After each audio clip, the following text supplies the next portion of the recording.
오늘은 요한계시록 8장을 나누려고 합니다. 지난주는 7장을 나누었어요.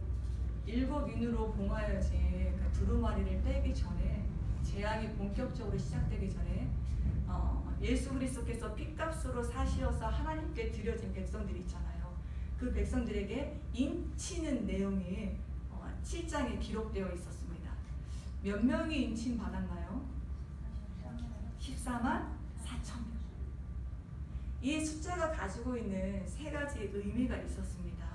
첫째, 하나님의 백성을 상징하는 수가 10이에요.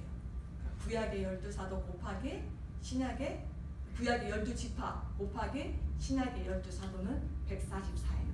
144 곱하기 충만수를 상징하는 1000을 곱하면 14만 4천 명이 됩니다.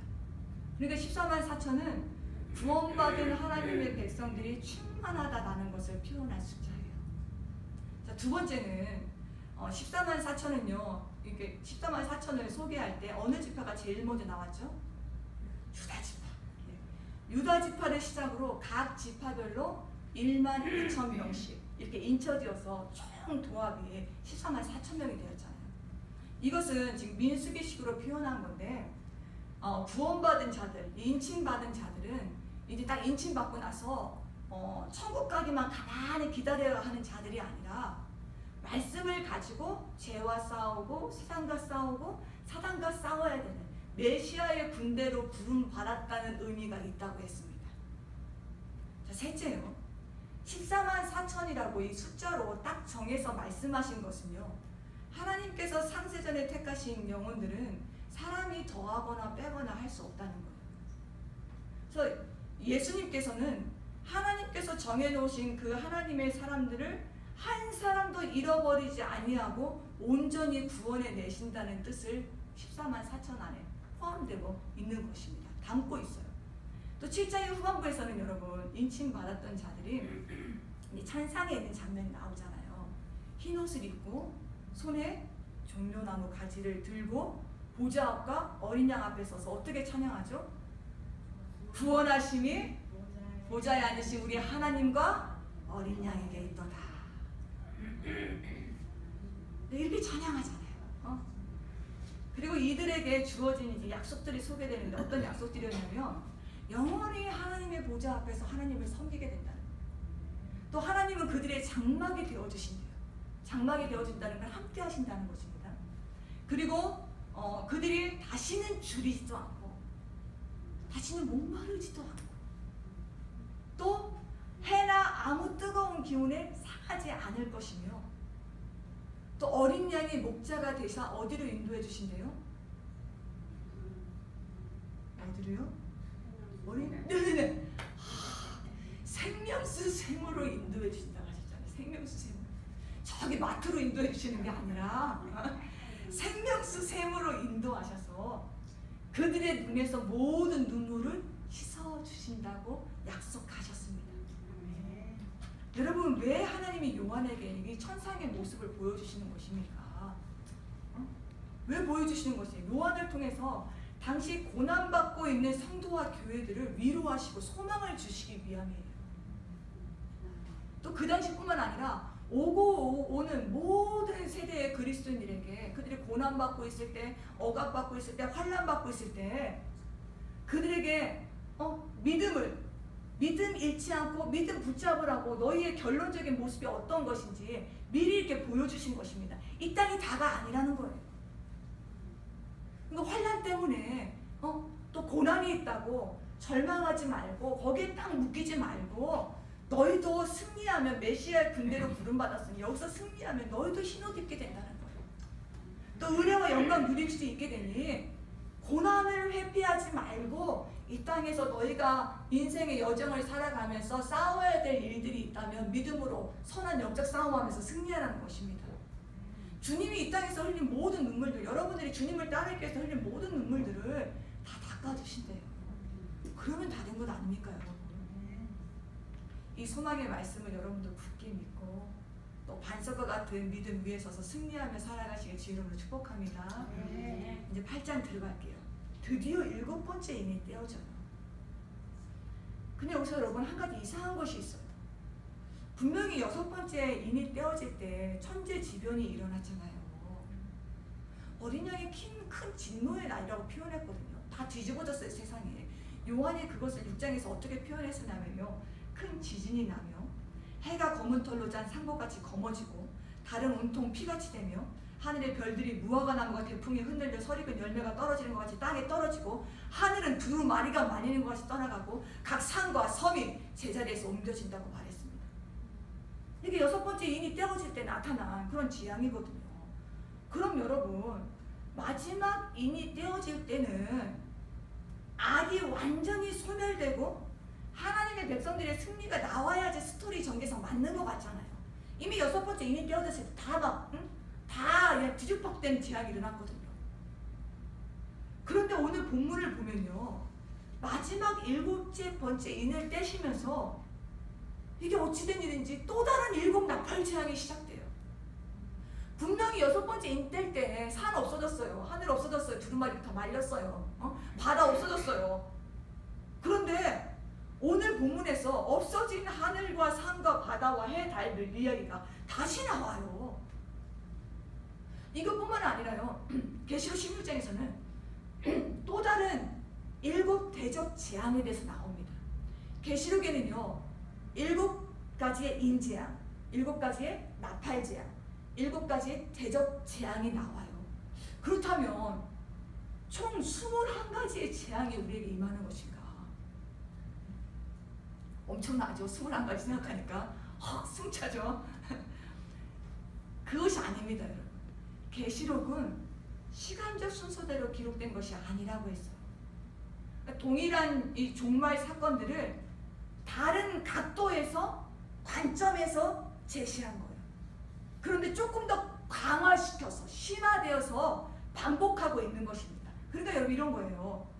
마지막에 나타날 7가지 재앙을 한 번은 인재앙으로 표현했고, 2번째 나팔재앙으로 표현하는데 인재앙보다 강도가 조금 더 세요. 3번째는 대적재앙인데 나팔재앙보다 조금 더 심화된 재앙으로 표현한 거예요. 무슨 뜻인지 이제 아시겠죠? 같은 마지막 때 일어난 7가지 재앙을 인재앙으로 표현했고, 인재앙보다 조금 강도가 센 나팔재앙으로 2번째 표현했고, 3번째는 나팔재앙보다 가장 센 대적재앙으로 표현한 거예요. 각기 다른 각도에서, 관점에서 본 재앙들인 거예요. 자, 이제 오늘 나누게 될 7 나팔재앙은 여러분 이렇게 시작됩니다. 어린 양 예수 그리스도께서 7번째 인을 떼실 때 하늘이 반 시간쯤 고요합니다. 다른 인을 떼실 때는 여러분, 인을 떼자마자 곧바로 말들이 등장하든지 금방금방 이 재앙들이 시작되었거든요. 근데 7번째 인은요, 인을 떼니까 반시 동안, 얼마간의 시간 동안 정적이 흘러요. 고요한 거예요. 창조 때부터 하나님을 찬양했던 내 생물의 이 찬양 소리도 그치고요. 24 장로들이 소리도 없어요. 찬양 소리도 없어요. 그 많은 수많은 허다 만만천천의 천사들의 찬양 소리도 없어요. 또 흰옷 입은 자들, 인침받은 자들의 찬양 소리도 없습니다. 모두가 다 침묵을 지키고 있어요. 6번째 인을 뗄 때. 천둥 소리도 없어요. 하늘에 있는 모든 것이 조용하게 숨을 죽이고 있는 거예요. 숨소리도 안 들려요. 왜 이렇게 고요하냐? 지금 모든 피조물들이요, 하나님의 계획 전부가 완성되는 것을 기다리고 있는 거예요. 지켜보고 있는 거예요. 고요해요. 지금 아주 조용한 이 가운데 하나님 앞에 7 천사가 있습니다. 7 천사가 이제 각기 한 천사씩 하나님께 나팔 하나씩 받는 거예요. 근데 성경에는 여러분, 나팔은 여러 가지 목적을 위해 사용되어졌어요. 그 몇 구절만 여러분들과 한번 살펴보기 원합니다. 더 많이 나팔이 많이 쓰였거든요. 네, PPT를 보면서 함께 볼게요. 여러분들이 잘 아는 여리고성 무너질 때도 나팔이 나와요. 여호수아서 6장 4절 5절 보면 7째 날 제사장 7이 양각 나팔을 길게 울려서 불고, 또 백성들이 나팔 소리를 듣고 외칠 때에 성벽이 무너져 내렸습니다. 근데 나팔 소리와 함께 대적의 세력들이 완전히 무너진 거예요. 그런가 하면 또 예레미야서 4장 19절을 보면요, 슬프고 아프다, 내 마음속이 아프고 내 마음이 답답하여 잠잠할 수 없으니 이는 나의 심령이 나팔 소리와 전쟁의 경보를 들음이로다. 이때 나팔은요, 이제 전쟁이 일어난다는 것을 알리는 소리예요. 또 민수기 10장 10절 말씀을 보면요, 또 너희 희락의 날과 너희 정한 절기와 월삭에는 번제물 위에와 화목제물 위에 나팔을 불라. 그로 말미암아 너희 하나님이 너희를 기억하리라. 나는 너희 하나님 여호와니라. 기쁨의 절기 때에도 나팔을 불려 알렸어요. 또 열왕기상 1장 39절은요, 제사장 사독이 성막 가운데서 기름 뿔을 가져다가 솔로몬에게 기름을 붓습니다. 그리고 그때 양각 나팔을 불고 모든 백성들이 솔로몬 왕 만세를 불러요. 그 왕이 등극할 때도 나팔을 불었다는 거예요. 누가 왕이 되는지, 왕이 세워졌다, 그 나팔을 막 분 거예요. 또 레위기 23장 24절에는 이스라엘 자손에게 고하여 이르라. 7월 곧 그달 1일로 안식일을 삼을지니 이는 나팔을 불어 기념할 날이요 성해라. 이게 무슨 말이냐면요, 새로운 해가 시작되는 것을 알리는 나팔이에요. 유대인들은 7월 1일 날 이제 한 해가 딱 시작되는데, 이제 나팔절 이제 시작되면서 한 해가 시작되거든요. 나팔을 부르면서 새로운 해가 시작됐다, 준비해라, 새롭게 마음을 가져라 하는 나팔을 불어서 알렸습니다. 또 요엘서 2장 12절에서 15절에는요, PPT 아마 없을 거예요. 여러분 많이 안다고 생각해서 제가 준비 안 했는데, 하나님의 백성들에게 이제라도 금식하고 애통하며 돌아오라. 우리가 지금은 회개해야 될 때이다, 각성해야 될 때이다 라는 걸 알리기 위해서 나팔을 불었어요. 또 스바냐 1장에서는요, 여호와의 큰 날이 가깝고도 심히 빠르도다. 마지막 여호와의 날. 그래서 그 날은 분노의 날이요, 환난과 고통의 날이요, 황무와 폐괴의 날이요, 캄캄하고 어두운 날이요, 구름과 흑암의 날이니 나팔을 불어서 경고하라고 합니다. 그러니까 이때 나팔은요, 심판과 종말이 빠르게 임박하였음을 알리는 나팔이에요. 신약 성경에도 여러분 나팔 소리가 나옵니다. 우리가 아까 찬양했죠.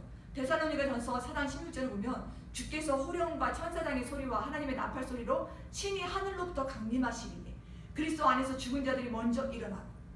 그러니까 예수님이 오실 때, 이 땅에 다시 오실 때, 재림하실 때 나팔 소리가 울려 퍼진다는 거예요. 그리고 동시에 죽은 자들의 부활을 알리는 것이 또 나팔 소리입니다.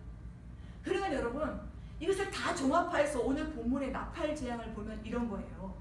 각 천사들이 이제 나팔을 불 때, 한 천사씩 나팔 불 때요, 이 땅에는 재앙이 일어나게 될 거예요.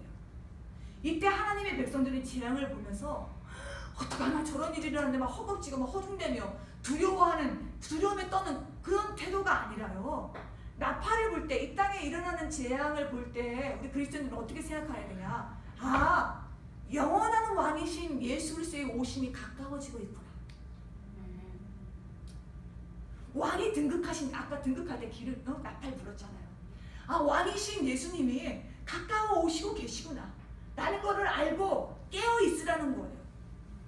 또 아까 나팔절 때 여러분, 새로운 한 해가 시작될 때 알렸잖아요. 이 땅에 많은 재앙들이 일어날 때 어떻게 생각해야 되냐, 새로운 창조가 이제 시작되는구나, 지구는 옷을 벗고 이제 영원한 곳에 우리가 거주하는 그 새로운 창조가 시작되는 거구나 라는 것을 여러분들이 상기하면서 회개와 거룩함으로 준비하며 기다리는 것입니다. 이 땅에 재앙이 일어날 때 여러분은 어떻게 하셔야 되냐면요, 우리도 아까 찬양했지만 나팔 불 때 나의 이름, 나팔 불 때 나의 이름. 여러분 이 땅에 많은 여러 가지 재앙들이 일어날 때 무슨 소리를 들으셔야 되냐면 여러분의 이름을 부르시는 하나님의 음성을 들어야 돼요. 어디서 사건 사고가 터지면 인자야, 내가 조금 있으면 갈 거다, 준비해라, 이런 음성을 들어야 된다니까요. 그래서 우리 이 시간 여러분의 이름을 한번 불러보세요. 주님이 뭐 뉴스에 사건 사고 딱 터졌습니다. 여러분 이름 부르세요. 영나라 다 됐다, 준비해라. 마라나타. 여러분의 이름을 들으시는 주의 음성을 들을 수 있게 되길 축복합니다. 아멘. 여러분들의 가정과 일터와 그리고 이 시대 가운데 울려 퍼지는 하나님의 나팔 소리를 들을 수 있는 것이 은혜예요. 근데 재앙과 사건으로 또 저 사건 터졌네, 또 저 사건 터졌네, 이렇게 그치는 것이 아니라요, 그 사건을 통해서 나팔을 불고 계시는 하나님의 음성을 들어야 된다는 거예요. 자, 나팔을 받은 천사들이 이제 차례대로 나팔을 불거든요. 그 전에 요한이요, 나팔 재앙을 막 진행하기 전에 요한이 그 전에 한 가지를 기록합니다. 3절을 보니까 또 다른 천사가 와서 제단 곁에 서는데 많은 향을 든 금향로를 가지고 있어요. 계시록 5장에서는 금대접에 담긴 향이 성도들의 기도라고 말했잖아요. 근데 8장에서는 약간 달라요. 금향로에 많은 향이 담겨져 있고 이 향이 막 올라갈 때 이 향과 함께 성도들의 기도가 함께 상달되는 거예요. 하나님이 한 천사가 가지고 온 금향로에 이 많은 향과 함께 성도들의 기도를 이렇게 하나님 앞에 딱 올려드리고 나서 하나님이 성도들의 기도를 받으시고 어떻게 응답하시는지 볼게요. 자, 5절 봅시다. 천사가 향로를 가지고 제단에 불을 담아다가 땅에 쏟으니까 우레와 음성과 번개와 지진이 나기 시작합니다. 아까는 여러분 많은 향이 담겼던 금향로잖아요. 근데 이제는 심판의 불이 담겨져 있어요. 하나님이 성도들의 기도를 딱 들으시고요, 그 향과 함께 성도들의 기도를 딱 취하시고 그 금향로에 불을 담아 부어주셨는데 천사가 그 불을 땅에 쏟아져. 그러니까 여러분 이런 것입니다. 고난 중에 억압받고 참으면서 믿음 생활하고 있는 환난 중에 있는 성도들이 드린 그 기도를 하나님이 들으시고 그 기도가 다 찾아, 이제 수위에 다 찾아 하나님께서 어떻게 하시냐, 정의를 집행하시는 거예요. 그전까지 하나님 기다리고 계신 거예요. 이제 여러분 7 나팔을 가진 7 천사가 나팔 불기를 준비하고 첫 번째 천사가 나팔을 딱 부니까 피 섞인 우박과 불이 나와서 땅에 쏟아집니다. 땅의 3분의 1이 타버려요. 수목의 3분의 1이 타버리고 그리고 모든 각종 푸른 풀도 타버립니다. 여러분 생각해보세요. 우박이 땅에 쏟아져도 손실이 커요. 그렇죠? 근데 지금 이건 그 보통 우박이 아니라 불이 섞여져 있는 우박이에요. 피와 불이 섞여져 있는 우박이에요. 그러니까 이 타격은 엄청날 것입니다. 땅과 수목과 각종 풀이 얼마가 타버렸다고요? 3분의 1이에요. 여러분 인재앙 때는 몇 분의 몇이 타격이 입었는지 아십니까? 4분의 1이었어요. 그러니까 나팔재앙에서는 3분의 1로 강도가 더 심해진 거예요. 범위가 더 넓어진 거예요. 근데 여러분 3분의 1만 탔다는 것은 아직 3분의 2가 남았다는 거예요. 무슨 말이냐? 하나님이 아직 기회를 주고 계시다는 거예요. 회개할 수 있는 기회를. 다 태우시지 않고 3분의 1만 태우셨거든요. 회개하고 내 백성들은 돌아오라는 것입니다. 이것을 가지고 어떤 분들은 이 첫 번째 나팔재앙, 막 피와 불 섞인 우박이 떨어지는 걸 이걸 보고 어떤 분들은 큰 유성이 떨어질 것이다, 화산이 폭발할 것이다, 그래서 자연 생태계가 파괴되어지고 점점 이 수목이 사막으로 변할 것이다 라고들 이렇게 말을 해요. 풀이 자랄 수 없는 사막으로 변한다는 거예요. 그러나 그렇게 자연현상으로만 해석해버리면 의미가 없어요. 이 재앙에 구약의 어떤 사건과 밀접한 관계가 있어요. 그래서 요한계시록은 창세기부터 다 연결되어 있어요. 어떤 사건과 이 우박재앙이 연결되어 있냐면 여러분, 애굽에 내린 우박재앙 있잖아요. 출애굽하기 전에. 하나님이 여러분 애굽에 왜 우박재앙을 내렸는지 아세요? 10가지 재앙 중에 하나가 우박재앙이거든요. 왜 우박재앙을 내렸는지 아십니까? 바로가 하나님의 백성을 안 내어놓는 거예요. 바로는 세상을 상징하고 사단을 상징해요. 근데 바로가 하나님의 백성들을 자기 종으로 삼아서요, 그들의 시간과 땀과 돈과 모든 걸 착취하는 거예요. 인생을 착취하면서 자기 배를 부리게 하는 거예요. 마치 사단이 하나님의 백성 우리를 딱 종으로 삼아서 종노릇하게 만드는 것처럼. 그러니까 이것을 보신 하나님께서 어떠한 일을 행하시냐. 출애굽기 9장 23절에서 26절 읽어드릴게요. 모세가 하늘을 향하여 지팡이를 들매 여호와께서 뇌성과 우박을 보내시고 불을 내려 땅에 달리게 하시니라. 여호와께서 우박을 애굽 땅에 내리시매 우박의 내림과 불덩이가 우박에 섞여 내림이 심히 맹렬하니 애굽 전국에 그 개국 이래로 그 같은 것이 없던 것이라. 우박이 애굽 온 땅에서 사람과 짐승을 물어나고 무릇 밭에 있는 것을 쳤으며 우박이 또 밭의 모든 채소를 치고 들의 모든 나무를 꺾었으되 이스라엘 자손이 거한 고센 땅에는 우박이 없었더라. 하나님의 출애굽 전에 이 우박 재앙을 내리심으로 인하여서 하나님만이 참 신이 된다는 것을 애굽 사람에게도 보이시고 바로에게도 보이시고 이스라엘 백성들에게도 보여주셨어요. 바로에게는 이렇게 말씀하시는 거예요.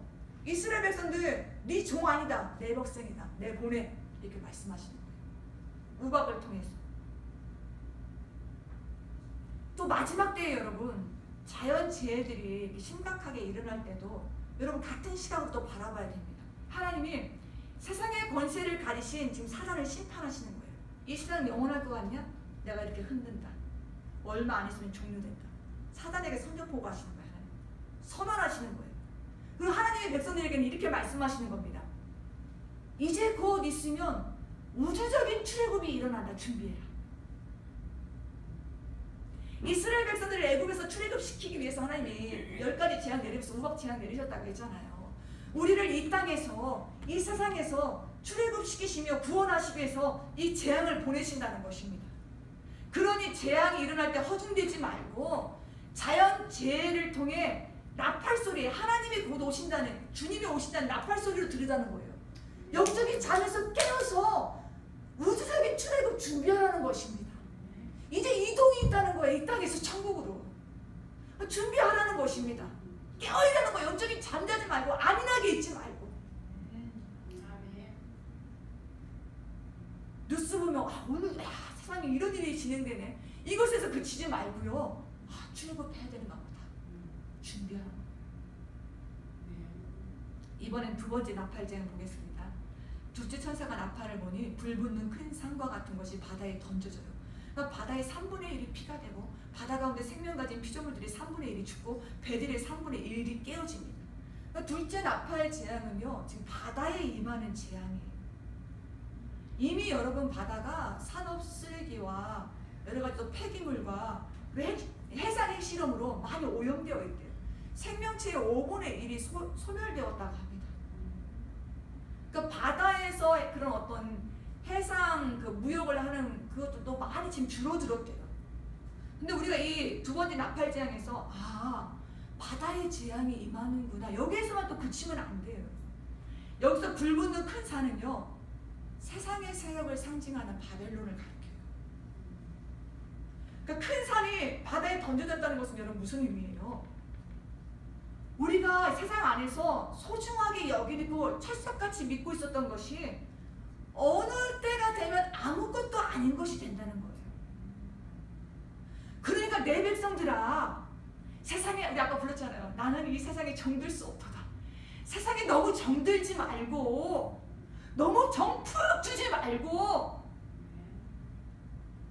이 세상에 다인 것처럼 세상 의지하며 살지 말고 그 말로가 바다에 던져지는 것처럼 아무것도 아닌 것이 되는 때가 있으니 바벨론과 같은 세상에서 취하여 살지 말고 다니엘과 같은 구별된 믿음으로 살라는 것입니다.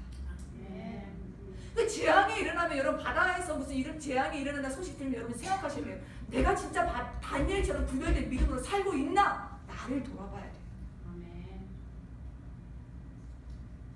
셋째, 천사가 나팔을 불어요. 그때 10절을 보면 햇불같이 타는 큰 별이 하늘에서 떨어지는데 어디로 떨어져요? 강들의 3분의 1과 여러 물샘이 떨어집니다. 이 별 이름을 보니까 쓴쑥이에요. 별이 떨어진 물의 3분의 1이 쓴쑥이 되어서 그 물이 쓴물이 되므로 많은 사람들이 죽는다고 말해줘요. 여러분 유엔 환경 계획에 따르면 저는 이번에 알았어요. 물 오염으로요 매년 33억 명이 질병으로 고통받고 있대요. 이 단체에서 통계를 내고 조사한 것은 앞으로 머지않아 10년 안에는 인류의 3분의 1이 깨끗한 물을 먹을 수 없게 된다고 합니다. 그러니까 물 부족 사태가 생긴다는 것이고 많은 물들이 오염된다는 것이에요. 근데 여러분 또 이 세 번째 나팔 재앙을 그렇게만 해석하면 역시 아쉬움이 남아요. 성경은 또 성경으로 풀어야 되거든요. 여기서 쓴쑥이 여러분 무엇을 뜻하냐면 구약 성경을 또 배경으로 가지고 있어요. 신명기 29장을 보면 우상을 섬기는 자는 쓰고 독한 열매를 맺는 독초의 뿌리와 같다는 말씀이 있어요. 또 예레미야 9장에서는요.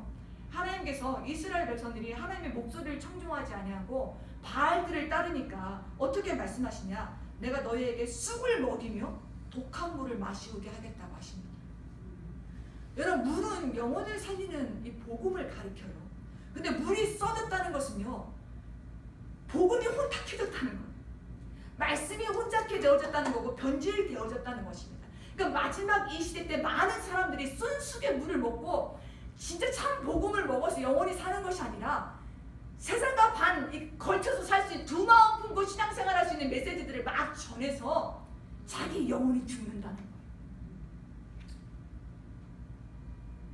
하나님의 메시지도 강단에서 그런 메시지가 선포되지만 메시지를 받는 이들도 하나님의 말씀을 온전히 받지 않고 내가 원하는 것만 받아서 두 마음을 품고 살아간다면 내가 마실 쑥을 그 사람이 만들고 있다는 거예요.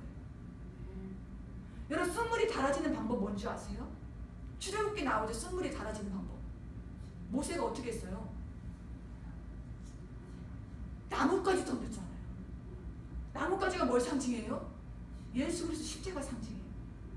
쑥물이 달아지는 방법은 예수 그리스도의 십자가밖에 없습니다. 무슨 말이냐? 다른 복음이 아니라 예수 그리스도의 십자가와 부활이 담겨있는 복음만이 우리를 살린다는 거예요. 자, 넷째 천사가 나팔을 붑니다. 해 3분의 1과 달 3분의 1과 별들의 3분의 1이 타격을 받아 3분의 1이 어두워지더니 낮 3분의 1은 비추임이 없고 밤도 그러하다고 말해주고 있어요.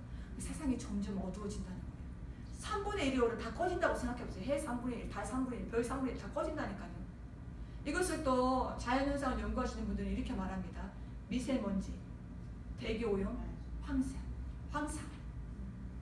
이것도 일리가 있어요.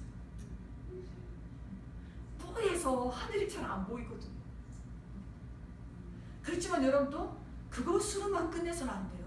미세오염이 이렇게 심한 거 보니까 지금 때가 다 됐구나. 됐지? 이게 무슨 의미가 있냐고요. 거기서만 끝나면 안 됩니다, 여러분. 이 네 번째 나팔 재앙도 이미 구약에서 말씀드렸어요. 이사야서 13장을 보면 너희는 애곡할지어다. 여호와의 날이 가까웠으니 전능자에게서 멸망이 임할 것이미로다. 여호와의 날 곧 잔혹히 분냄과 맹렬히 노하는 날이 임하여 땅을 황무케 하며 그 중에서 죄인을 멸하리니 하늘의 별들과 별떨기가 그 빛을 내지 아니하며 해가 돋아도 어두우며 달이 그 빛을 비추지 아니할 것이로다. 구약에 다 나오거든요. 여러분, 해와 달과 별은요 하나님이 창조하신 피조물의 대표적인 것들이에요. 그런데 해와 달과 별이 어두워진다는 것은 이제 첫 창조가 사라진다는 거예요. 예수 그리스도 안에서 재창조가 완성될 것임을 뜻합니다. 세상이 어두워질수록 여러분 무엇을 생각해야 되냐? 아, 이제 이 땅에 지금 마지막으로 다 돼가고 있구나. 새로운 창조가 임하겠구나. 준비하시라는 거예요. 이 세상은 결코 영원하지 않다는 거예요. 그런데 자꾸 이 사랑하는 하나님의 백성들이 이 세상에 연연하니까 하나님이 이런 재앙을 허락하시는 거예요. 물론 재앙은 또 제로부터 시작되는 것들도 있어요. 그러나 하나님은 허락하실 수밖에 없는 거예요. 나의 사랑하는 백성들이 영원한 것에 세상에 목숨 걸지 말고 어리석게 우매하게 살지 말라는 것입니다. 하나님 경외하면서 하루하루 말씀 지켜가면서 이것이 사람의 본분이라고 전도에서 나왔더라고요. 본분 지키며 살라는 거예요. 마지막 딱 됐다고 해서 가만히 가만히 있을 그렇게 살라는 게 아니라 오늘 내가 본분 지키며 살라는 거예요. 여러분, 이 네 가지 나팔 재앙에서 지금 살펴보았듯이 땅이 타고 수목 타고 각종 불 타고 또 바다의 생명체들이 파괴되고 마실 물 없어져요. 세상이 점점 어두워집니다. 근데 여러분, 이것이 자연만의 재앙일까요? 피조물들에게 임한 재앙이지만 그 결과로 인해서 그 결과는 인간들에게도 영향을 미쳐요. 아니, 조금 더 정확하게 말하면요, 이 끔찍한 자연 재앙을 만든 것이 누구냐? 그 죄가 우리 안에 있어요. 자연의 재앙보다 더 끔찍한 죄가 우리 안에 있는 거예요. 자연을 회복시키자 환경 캠페인, 환경 보존 캠페인 많이 하잖아요. 여러분, 이것보다 더 중요한 것은 믿는 자들이 하나님 경외하며 살지 않은 것, 말씀 지키며 살지 않은 것, 이것을 해결해야 됩니다. 먼저. 우리 때문에 피조물이 신음하고 있다고 로마서 8장에서 기록되고 있어요. 자연이 무슨 죄예요? 가만히 있는 자연이 누굴 때립니까, 여러분? 무슨 죄예요? 여러분, 이렇게 자연 안에 대파괴가 일어나는 것도 무섭잖아요. 근데 요한이 13절에서 공중에 날아가는 독수리가 큰 소리로 땅에 사는 자들에게 화, 화, 화 3번씩 한다는 것은 최상급의 표현이거든요. 화라는 말을 3번 쓰면서 이제 여러분 네 천사가 4번 납을 불었잖아요. 그럼 몇 번 남았어요? 3번 남았어요. 세 천사가 불어야 될 나팔 소리가 아직 남아있다고 합니다. 근데 그것이 너에게 화라는 거예요. 엄청난 화라는 거예요. 왜냐하면 4번째 나팔 재앙까지는 그래도 자연 재앙이었어요. 물론 인간에게 영향을 끼치지만. 그런데 5번째 남은 새 나팔 재앙은요, 인간에게 직접 임하는 무섭고 혹독한 심판이라는 거예요. 화라는 거예요. 화. 그러면서 8장이 끝이 나거든요. 여러분, 오늘 8장을 보면 쓰여진 단어들을 보면 파괴적이고 또 극단적이고 그런 단어들이 많아요. 보세요. 막 쏟아짐에, 다 버리고 던져짐에, 깨지더라, 죽더라, 어두워지더니 화. 좀 편안하게 숨 쉬면서 읽을 수 있는 단어들이 없어요. 우리를 긴장시키는 단어들이에요. 이 땅이 변하지 않고 영원히 있을 것 같았던 해, 달, 별, 산, 바다, 강 이런 것들이 꺼져가고 생명을 잃어가고 있는 모습들이잖아요. 3분의 1이. 그런데 여러분, 8장에서 딱 한 가지 여전히 생명을 가지고 있는 것이 있습니다. 이제 이것을 나누면서 오늘 말씀을 마치려고 합니다. 지금 8장이 여러분 극렬한 심판이 진행되고 있는 중이거든요. 7번째 인을 딱 떼실 때, 그리고 세상을 딱 보니까 하나님의 법을 찾을 수 없는 무질서로 어지러워요. 뒤죽박죽이 돼. 막 어지러워요. 산은 산대로, 바다는 바다대로, 그 안에 막 일하는 그런 사는 사람들로 인해서 어지럽혀져 있어요. 하나님 이름을 만으로 여기고. 그런데 이런 상황 속에서도 딱 하나 변하지 않는 것이 여러분 무엇인지 아십니까?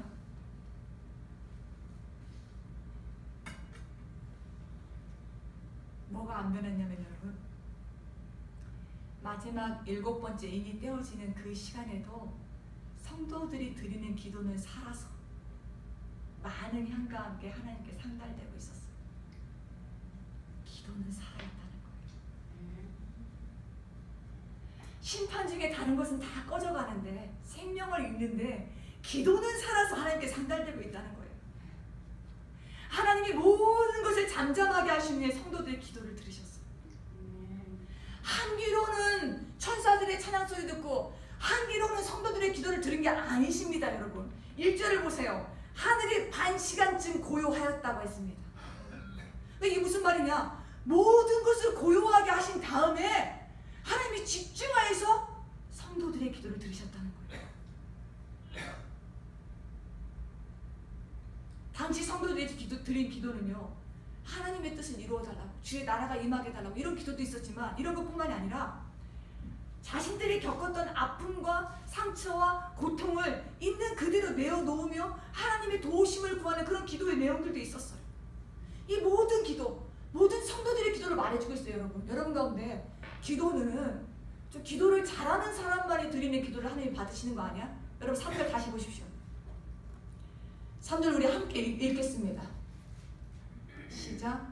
또 다른 천사가 와서 제단 곁에 서서 금향들을 가지고 많은 향을 받았으니 이는 모든 성도의 기도와 합하여 보좌 금제단에 드리고자 함이라.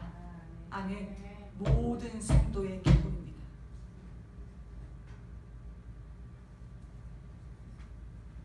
모든 성도의 기도를 향처럼 받으신 후에요, 7 나팔 재앙을 집행하셨어요. 성도들의 기도를 들으시고 하나님의 일을 시작하셨다는 것입니다. 여러분, 3절에서 천사가 제단 곁에 서서 금향로를 가지고 모든 성도의 기도와 합하여 그 금제단에 드리는 모습을 한번 이 시간 상상해 보세요. 여러분이 어떤 장소에 있든지 여러분이 기도할 때 그곳에 향연이 이루어집니다. PPT 그림 한번 보여주실래요? 사진 보이세요? 이렇게 막 여러분이 있는 곳에서 기도할 때 막 이 향연이 막 이 향이 연기처럼 막 올라간다는 거예요. 또 두 번째 그림도 보여주세요. 이 끝자락에 있는 이런 집에 살아도 기도해도 하나님께 기도가 막 올려지고 있어요. 인생의 낭떠러지와 같은, 이게 지금 그림이지만 비유해보면 인생의 낭떠러지와 같은 곳에 처해 있을 때도 기도할 때 그 기도가 향연처럼 올라간다는 거예요. 얼마나 여러분 이게 우리에게 또 소망이 되는 그 말씀입니까? 끝까지 마지막 집행하기 전까지 다 꺼져가는데 성도들의 기도는 살아서 역사하고 있다니까. 이래도 기도 안 하실 거예요. 근데 우리는 기도를 하다가도 응답이 없으면 언제까지 기도해야 되지? 이것부터 먼저 개선해요. 기도했는데 상황이 더 월스된다, 더 나빠진다. 그럼 어떻게 되냐? 아휴, 기도할 힘 빠진다 하면서 기도를 이렇게 점점 더 줄어듭니다. 줄여요. 근데 여러분 기억하십시오. 오늘 본문을 보니까 하나님은 끝까지 마지막까지 모든 성도들의 기도를 듣고 계십니다. 내가 느끼기엔 때로는 하나님이 무심할 정도로 그냥 침묵하시는 것처럼 여겨져도요, 그때도 하나님은 우리의 기도를 듣고 계세요. 그리고 그 기도가 차면 우리가 알 수 없는 하나님의 방법으로 섭리로 응답해 가십니다. 이래 가세요. 사랑하는 성도 여러분, 하나님이 우리의 기도를 끝까지, 지금 이거는 앞으로 되어질 일들이거든. 장차 되어질 일들이에요. 이 끝까지 우리의 기도를 들으시는데 여러분도 끝까지 여러분의 생각을 다하도록 기도할 수 있기를 주 이름으로 축복합니다. 한 간증 들려드릴게요.